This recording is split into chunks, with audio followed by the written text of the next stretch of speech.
The 2015 Indy Grand Prix of Louisiana was the first and only race held at NOLA Motorsports Park. Weather for this weekend was absolutely miserable as it was plagued by heavy rain. Weather for this weekend was so horrible that qualifying ended up getting cancelled after only the first round, as this heavy rain brought more severe weather with it, as there was lightning in the area, which obviously had to make on-track activity come to a halt, and ultimately led to the cancellation of qualifying. But there was those pretty cool onboard shots with lightning in the background. This would result in the starting lineup to be set by points, and this being only the second round of the 2015 season, it would put the winner of the season opener in St. Petersburg, Juan Pablo Montoya, on pole with his teammate Will Power alongside. Drivers were able to get a quick warm-up session in with a 10-minute break between this and the start of the race, so it was important for no drivers to make any mistakes and go off the track. Track conditions were greatly improved, as you could see a dry line starting to appear on the racetrack, but more rain was on the way to the facility.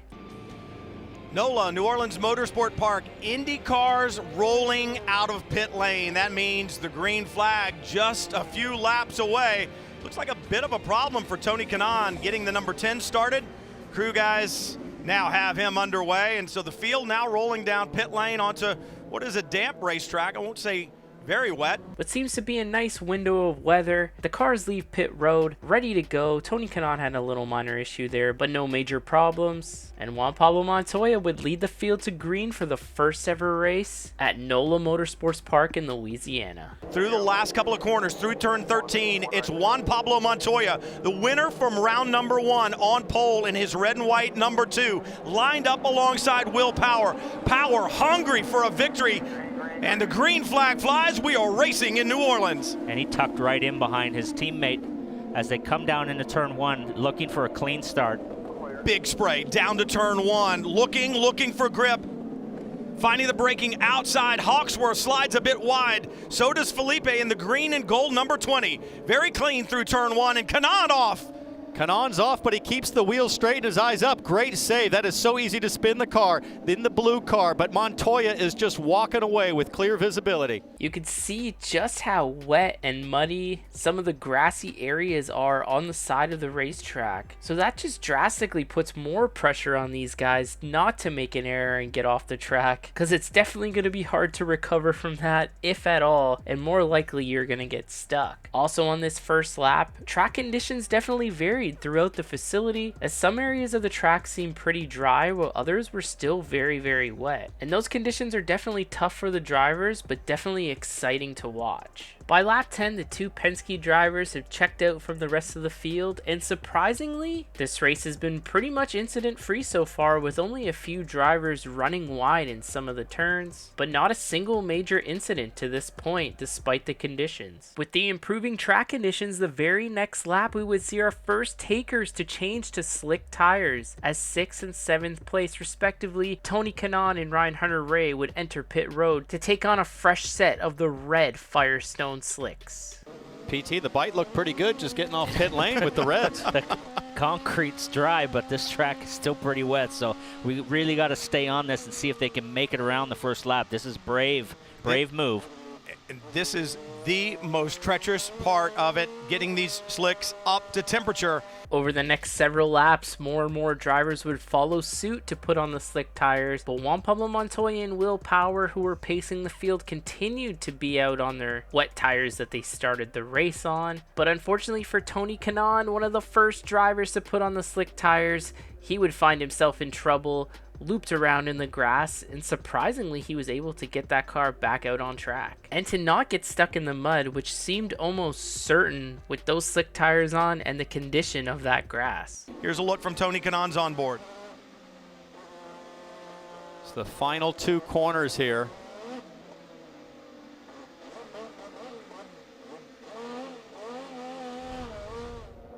Well, as Juan Pablo Montoya predicted, 2 more laps, they were going to come in. Here come 3 of the 4 Penske cars. Montoya will hit first. He is the leader. Rahal came in as well, it looks like. You also see Will Power hitting his stall, and right behind him, Simon Pagenaud, all going to the red tires here. Montoya wanted no changes on the car. He's very happy with how it handled. Will Power leaves pit road. Pagenaud coming up shortly. Next lap, Helio Castroneves will pit as well from the 4th spot.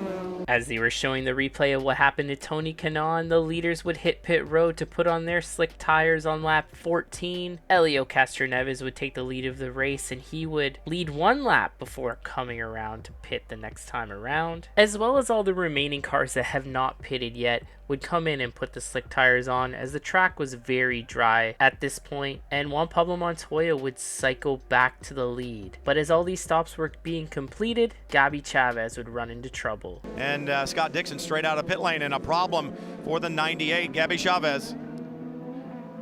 There's another car struggling, and he doesn't want to get on that grass. He does not want, he tried to spin it around, but Castroneves is coming in. The last of the leaders to come to pit road to take off those rain tires, put on the red tires. We're watching as they try to get going. Now we'll watch where he sequences out with his teammate Juan Pablo Montoya. See who's able to pick up some time. Montoya will pass him, but Helio will move into second if he can hold on to it. Will Power on his right-hand side. This is an interesting little race for the teammate. Wow, Castroneves really closes up right behind Power. I thought he might beat him to turn 1, but Will Power with a lap or 2 on those red slicks, the Firestones, he's going to have temperature, he's going to have grip, and Castroneves does not. Gabby Chavez still trying to get out of the bog. He needs to stay on the throttle like Kanaan did. Just keep the tires spinning, because Problem is you'll high center on that curb. Once Yeah, he gets to that now curb, he's done. You're in a high center. And I think that's exactly what just happened. Once you get rolling, you can't stop. He's done. Yeah, that's Brian Hurt on the radio trying to coach him and said, don't stop. But as you said, Paul, you're stuck literally on the island. Who's this guy? And is he an official? What he means by high side is the under tray of the car gets up on the curb and the car won't move. You don't see corner workers come out and push cars very often. That was very surprising. But I'm not even sure if he was a corner worker. That guy had a button down on and slacks. And one of the most bizarre things I've ever seen, this corner worker, who I'm not really sure was a corner worker, he was wearing like a dress shirt and slacks, randomly just runs out onto the racetrack and pushes Gabby Chavez off that curb. He gets back onto the track, but then unfortunately stalls the engine. So after all of that, Chavez was not able to get his car going once he was back out onto the racetrack, and the full course caution had to come out. That corner worker was not ever named by IndyCar, but they did say that they talked to him, but never revealed what the actual consequences of his actions were. None of the front runners hit pit road during this yellow flag, as obviously they just made their green flag stops, so Juan Pablo Montoya would lead the field back to green. Well, and the new aero packages I think are racing very well. We've got Chevrolets up front on the restart. Montoya looks to balk Will Power just a little bit. He does, perhaps trying to get those Firestone slicks dry before he goes back to Power in that Chevrolet. Green flag waves, racing again at NOLA, already cars side by side. Pretty slow. Oh, and already a problem. Jack Hawksworth and James Jakes. We're still under green, still though, so racing. this is live.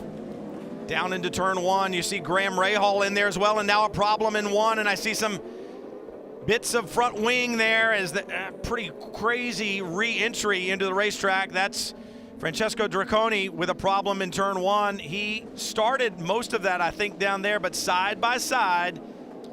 And we're still green here, which is a surprise, because I know we're going to have to go red with Hawksworth stalled over there in the final corner, but this is action. This counts for position. You gotta full course caution now out, the double yellow waves. Now, unfortunately, from this point of the race, this is where things go drastically downhill. And I mean drastically, as we wouldn't even get anywhere remotely close to that 15-lap green flag run to start this race. As from here to the finish, the longest green flag run would be only 2 laps. So look up at the top of your screen. James Jakes is the one who creates the problem. And then you and I, we talked about the asphalt that's out there on that drag strip, and it's basically kind of the bleach box area for the dragsters. It has no grip, especially in the wet, and that's where Hawksworth's problem was. Here's what happened with Castroneves. That's Draconi. Castroneves trying to sneak inside to get around Draconi, And Draconi's turning in, and Castroneva has lost the front end there of the left side of his wing. That piece of concrete you talked about in the final corner, it's a lot like a slick track. If you've ever been to one of those, that concrete's got almost no grip in the dry, it seems, and in the wet it's even worse. As probably Draconi, I would imagine, yeah, he's got a flat right rear and a damaged left front from that contact. It looked like the Honda was carrying a little bit of Chevy aerodynamics up underneath the front. He had one of those rabbit ears underneath the left front, so Draconi with damage to the right rear tire. During this yellow flag, there was a very scary incident on pit road with the Dale Coyne team. As similar to last week's video about the 2015 race in Fontana, the Dale Coyne team had a lot of trouble with pit injuries this season. Well, this is And the a problem. problem in pit lane. This is the problem. Tires cool down, or you get out on cold tires. We have a crew member down, unfortunately, there. Francesco Draconi. Oh. Not what we want to see. It's Todd Phillips, the chief mechanic, that got hit by Dracone as he was leaving and slapped him into the wall, and they just got him sitting down on the pit wall. So we're not sure how bad his injuries are, but he took a big hit.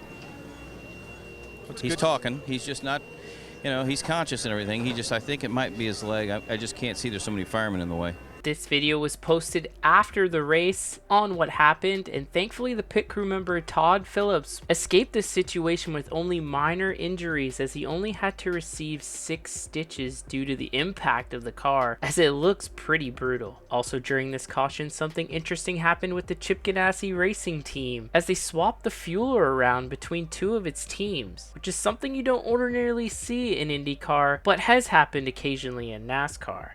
I think we've had our first in-race trade among crew guys. Chip Ganassi about 10 minutes ago, and the Tony Kanaan team has had some fuel probe issues. Chip got off the stand, walked down to the 9 box, and took their fueler. You see him there in the Brita colors, and now he's going to fuel the 10 team, and the 10 team fueler went down. He's handling the 9 the rest of this race. Wow. So the boss rules, right? Explain that to me, boys. I'm not quite sure how that's going to work out. I don't know that I've seen that before. I've certainly seen crews lent to others who might need it, but not trades amongst teammates. Let's get back to green flag racing. The green flag waves. Montoya leads Power, but Power has been closing down. And I'll tell you who's closing down. Simon Pagenaud in the yellow and white. The third car in the Coletti. Stefano Coletti backwards at 150 miles an hour into the wall. Big contact and comes back on the racetrack and misses everyone. Simon Pagenaud, the third car in the order, was beginning to put pressure on Will Power when the excitement happened in the back. And we're full course caution. Wow. The yellow flag would come out almost instantly after this restart, as Stefano Coletti was trying to make some moves on the restart, but there were still several very wet parts near the edges of the track, and unfortunately on those slick tires he went through a pretty wet patch and aquaplaned at 150 plus miles an hour. Watch this. There's water to the right of your screen. Coletti will be coming along under the stand right now. And look at the hole in the fence here. Watch this. Is either the water or the paint. I mean, he's sliding 600-700 yards. He gets that Armco really well with the right rear. I can't imagine that he's going to be able to continue. Take a look again. He's to the right, and the car just makes a violent turn. There's nothing Coletti can do. He never even knew it was coming. No even precursor to it. Yeah, it's a very hard hit, but on a closer look, it's almost like it bounced off the attenuator, Paul, and didn't get the suspension. During this yellow flag, IndyCar officials elected to change the distance of the race, as it was initially scheduled for 75 laps, and changed it to a timed event, as there was very heavy rain on its way to the racetrack from the Gulf of Mexico, and it was looking like it was going to hit the racetrack in about an hour's time. So the IndyCar officials made that decision to try to beat the rain and finish this race up before that huge rain cell got there, as things are already going pretty rough. I can imagine it can only get a hell of a lot worse if that rain were to hit during the race. So when the green flag would come out, there would be about 38 minutes left, and most teams were expecting to hit around lap 56, providing that the green flag would actually stay out, but as you'll see, that won't be the case. And don't forget the clock as well. 38 minutes to go. So now Juan Pablo Montoya easy over that water where we've seen the problems before, and he'll get good grip with those Firestone tires as he launches off. Graham Rahal with a problem. Almost lost it, and the issues down the front straightaway. There's puddles, so if you're side by side, it is high drama. Montoya leading to turn 1. And Graham tried to make that same move on the outside there, coming to the green, and he caught a puddle, and it got totally sideways on him, which allowed Hunter Ray to get by. As we go inboard with Graham Rahal, he lost one position on that restart, barely kept it out of the wall. Ryan Hunter-Reay just in front of Rahal. Those are the highest placed Hondas right now in the field. It's Montoya, Power, and Pagano, 3 Penske teammates running up front, but Castroneves on an alternate fuel and tire strategy. And these guys are working tire temperature as hard as they can in those long radius infield twisties. Sebastian Bourdais in the green and white number 11 behind the 2 bright yellow cars. It's Ryan Hunter-Reay. Somebody's off. Then Rahal. That's Sage Karam, I believe. And if he can keep the car moving or get it moving, as long as there's, and it's dead in the water. Like he stalled, yeah. His visor is up, and that signifies to the crew workers that the engine is stalled. And for Sage Karam, brings out another full course caution. The full course caution would come out once again when Sage Karam gets stuck in the gravel. As the field is working lap 32, we have not seen a single green flag lap since lap 15. During this yellow, the whole complexion of the race would change as the majority of the field, including all the leaders, would hit pit road to change tires and to fuel up, but 6 cars would stay out on the racetrack as they have elected to pit during some of the previous cautions while the rest of the leaders stayed out. This would cycle the lead around to James Hinchcliffe, who, unlike some of the drivers behind him, hasn't actually pitted since the initial green flag pit stop that changed from wets to slick tires. As Juan Pablo Montoya, who has pretty much dominated this race from start to finish so far, would find himself in the 7th position for the restart. And this restart went about as well as the previous ones. In fact, this one actually ended up getting called off. James Hinchcliffe out in front. The last time he pitted was lap 13. It is now lap 35. Huertas right behind him. And there goes Huertas. And there goes Huertas, and we keep saying yellows breed yellows. The green flag does not come out.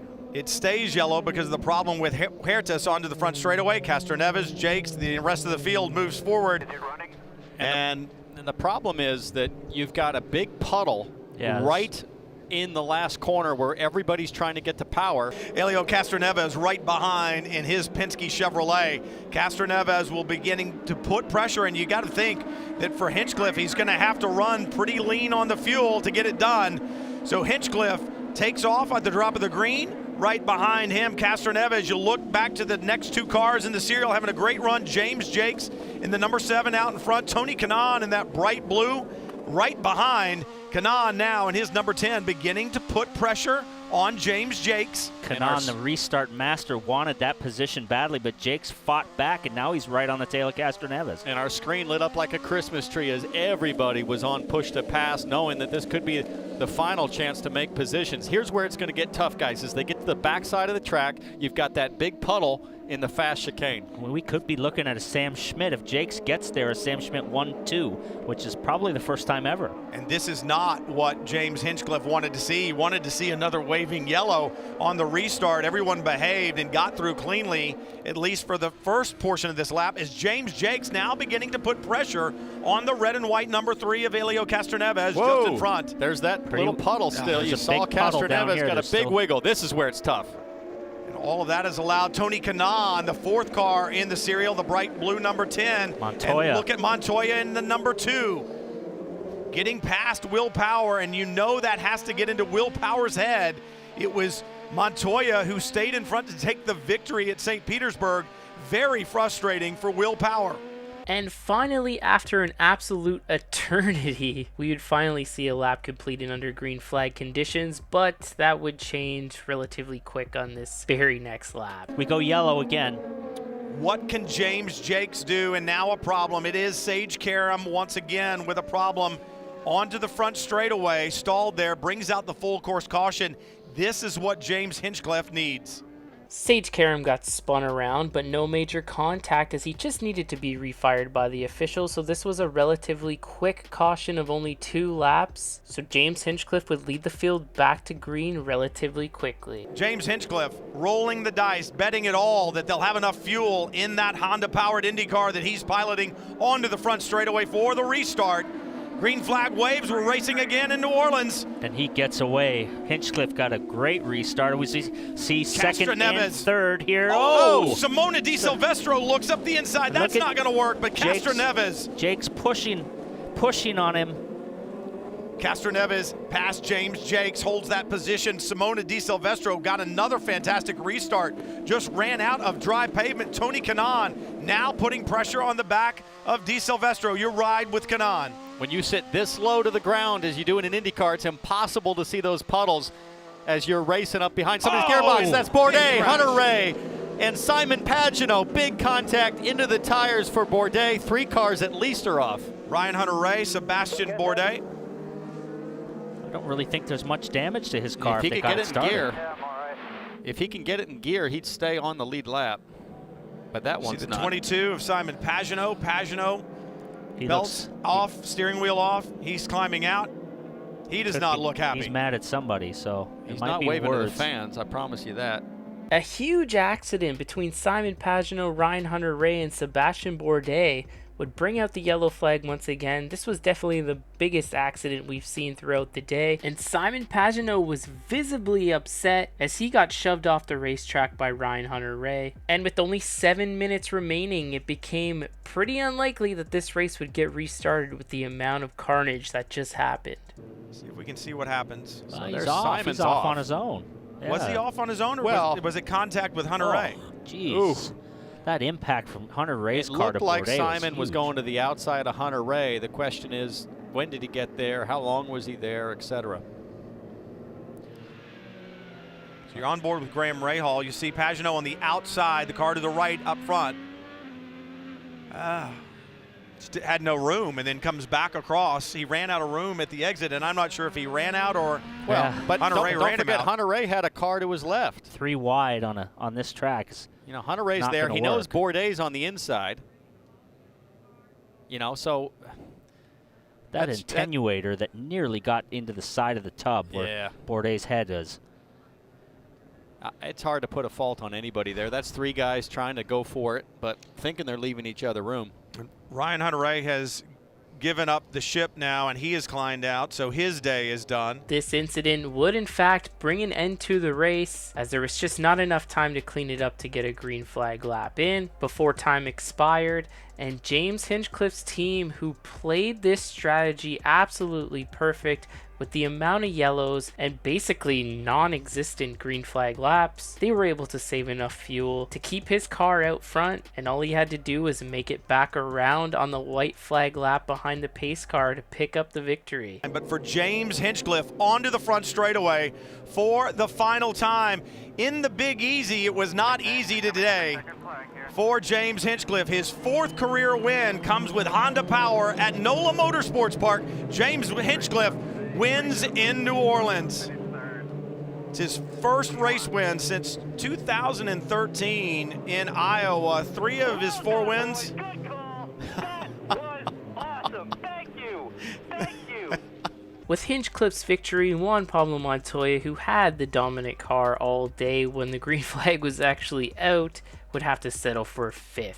With how ugly this race was on track, unfortunately things would get pretty ugly off track as well, and the IndyCar series would not return to NOLA Motorsports Park. Now obviously there's a lot that goes into it behind the scenes to make an IndyCar race happen, and NOLA Motorsports Park initially had a 3-year deal to run the race with the IndyCar series. The state of Louisiana gave NOLA Motorsports Park $4.5 million to help upgrade the facility and to pay promoters and necessary vendors to help set up the event. $2.6 million of that state money was supposed to be used to upgrade the track, as this facility has not seen a major motorsports event such as the IndyCar series race there before. It was more of a club level track. It was later deemed that NOLA Motorsports Park used $3.4 million instead of that allotted $2.6 million to upgrade the track, which left Michael Andretti's promotion company of the event and other vendors short of money that they were owed. So a lawsuit was filed by Andretti's company for the outstanding money that was owed, and shortly after that, the company who set up the grandstands for the event also filed a lawsuit, as they also did not receive payment. Despite all this, NOLA Motorsports Park was determined to try to continue the event, even if it meant going through another promoter. But as we all know, that would not happen, and the IndyCar series would never return to NOLA Motorsports Park again, at least as of 2023 when this video is being made. That's going to do it for this week's video. Thank you guys so much for tuning in. I hope you enjoyed this one, as this was definitely a weird and interesting event that happened in IndyCar. And if you like videos similar to this, make sure to subscribe to the channel. If you want to interact with me, you could follow me on social media, and make sure you give this video a thumbs up if you enjoyed it. Thank you guys so much for tuning in. I really appreciate it, and I hope to see you next week.